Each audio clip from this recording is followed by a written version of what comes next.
Hello, I'm Li Zicheng from Sally's Book Talks. Hello, I'm Yuan Bo from Sally's Book Talks. At the very start of this episode, we're going to announce the winners from last week's program. Last Sunday, we invited our listeners to leave comments and share which book's faithful interpretation you liked the most. Now, the lucky listener has been selected. Congratulations to listener A. Sheng Sufiyang, who has won the book Hong Kong Chungking Mansions from Sally's Book Talks editorial team. Our operations team will contact you later to arrange sending the prize. Next week, we'll bring you a mixed book list. If you want your copywriting to pass the boss on the first try, tune in on Monday for precise expression. If you're curious about whether a company's grand goals are good or bad strategy, or if you're interested in futures trading, then on Tuesday and Wednesday, we're launching two great finance books, Good Strategy, Bad Strategy, and The Laws of Trading. Thursday's book is a must-read classic in psychology, Obedience to Authority. Psychology folks probably all know about Milgram's foundational experiment. This obedience to authority not only covers the entire experiment, but also deeply analyzes why some people obey while others resist. Finally, on Friday and Saturday, we'll be launching one book. I want to especially talk about this book, Kongye, which means grand undertaking. And so what exactly is this grand undertaking? It's the history of the Qing Dynasty's establishment and unification of the realm. Because this book is very lengthy, with the original being about 1,300 pages, we've split it into two parts over 2 days.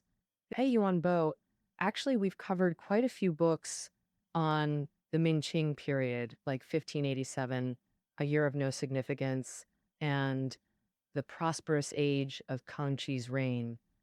So, what's special about this book? This book has two special aspects. First, the era it describes is very unique. Second, its writing style is extremely solid and thorough. The Ming and Qing dynasties span over 500 years combined. And within that, the most story-rich, drama-filled period is the fall of Ming and rise of Qing. This history involves many figures, with forces including the Ming court, Qing court, and peasant armies. It's like a tripod standoff. For this history, I've always wanted a book like Three Kingdoms that shows the whole picture. This book not only covers everything, but also dives into complex relationships and how things unfolded. Oh, after searching, I found Hongye. It features hundreds of Manchu and Han figures, about 700 pages in Chinese, with over 3,000 notes drawing from research in China, Japan, Britain, US, etc. Super thorough. The New York Times once said this book is the top choice for anyone wanting to understand Chinese history. Even though it's by a scholar, it's really not hard to read. I've read it many times and I'd love to recommend it to you. Oh, for this era, we've got loads of films and books like Storm over Jianshan on Emperor Changzhen and Secret Histories featuring Huan Taiji, Dorgan, Shenji, all covered. Then, after seeing it, you might wonder, was that really how it was? Is that truly how these people were connected? Plus, in stories like Fox Volant of the Snowy Mountain, they're hunting for Li Zicheng's big treasure. Does it exist? Oh, authenticity. It's a fascinating question. Like Li Zicheng's treasure, there were many tales about it during the Ming-Qing transition. When Li Zicheng reached Beijing, he snatched all the leftover silver from the imperial vaults. He also pressured Beijing officials to hand over their personal silver. Well, everyone knows the late Ming was chaotic. When things go south, folks hoard gold and silver to ride it out. Back then, Ming nobles and officials in Beijing held this wealth, watching the empire crumble. So Li Zicheng grabbed their stashes. Yep, Li Zicheng and his crew arrested them, tortured them, and said no money, no freedom. Doing this, they supposedly squeezed out millions of silver taels. But quickly, Li Zicheng was beaten by the Qing, retreated from Beijing, and that loot vanished. Millions of silver tales really sparked endless imagination later on. Well, did anyone ever find that treasure? Even today, that treasure's still missing. But back then, there was another rebel group, Zhang Shanzhang's army. They sunk a huge amount of treasure into the river at Meishan in Sichuan. Over the years, through archaeological excavations, this treasure has been rediscovered. For Li Zicheng, due to the interruption of historical clues, it probably can only continue to spark more imagination and be portrayed in films and TV shows. So, Yuan Bo, interviewing you, as a history professional, how do you view historical dramas? Does your perspective on historical dramas differ? I think these dramas actually opened the door for me to study history. Um, my earliest interest in history also came from historical dramas. When I was little, I watched a lot with my parents and remembered many names, like Emperor Xuanzang of Tang, Li Longji, or the Qing dynasty's regent Dorgan. At first, I didn't really think about whether what they portrayed was true or not. I was just curious, felt the TV shows were too short and unsatisfying, wanted to learn more about these people and their stories. So I started reading books. At the most extreme, I'd even look up entries in the Sihai dictionary to read the explanations. For example, in one entry, if I found it mentioned people or events I didn't know, I'd look those up again in Sahai. That's how I snowballed into accumulating a lot of history books. Later on, I got the chance to see various history research books, and I became fascinated by them, truly grasping some truth-seeking thinking. From that point on, I felt reality is so much more exciting than fiction. Not long ago, I went to Bilibili to watch Jin Hongji's serious history program called Success and Failure.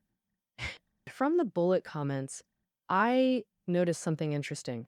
Many people were saying, oh my God, that plot in Story of Yanqi Palace actually happened in real life. Ah, many dramas are like this.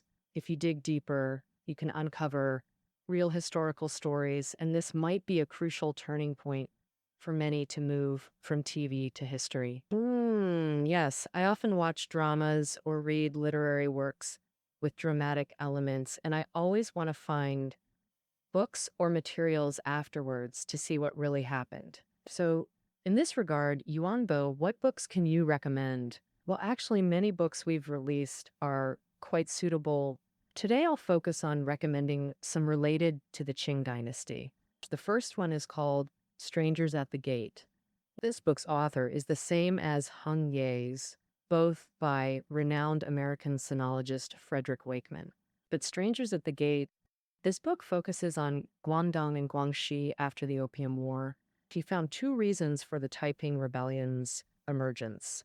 First, Cantonese spontaneously armed themselves. The first reason is that Cantonese spontaneously armed against British invasion, forming paramilitary groups that even the government had to respect. Second, after Shanghai opened for trade, the shift in commercial centers caused massive unemployment. These two factors combined brought social turmoil. If you're interested in the Opium War and Taiping Rebellion, you might want to check this book out. Also worth mentioning is that the trend of martial arts practice in late Qing Guangdong was closely tied to the regional unrest of this period. Also, our previously covered Kangxi was very popular among listeners. This Kangxi book, by the famous sinologist Jonathan Spence, presents a panoramic history of Kangxi's reign. If you've watched Kangxi Dynasty and want to know more about this emperor, it's a great choice. Now, about Emperor Qianlong, whom everyone's so interested in, what books can we recommend? As for him, I'd recommend another renowned American sinologist, Philip Kuhn's work, Soul Stealers. Also, there's a popular read by Chinese writer Zhang Hongji. Of course, this book is also excellent. It's called The Prosperous Age of Hunger. These two books not only deeply analyze this emperor's personality, but also depict the crises of his era. I think they're quite thorough. We've also prepared links in the transcript below the audio. Just click to listen to these books. In the future, we'll continue introducing more fascinating history books, hoping to share history's excitement and joy with you.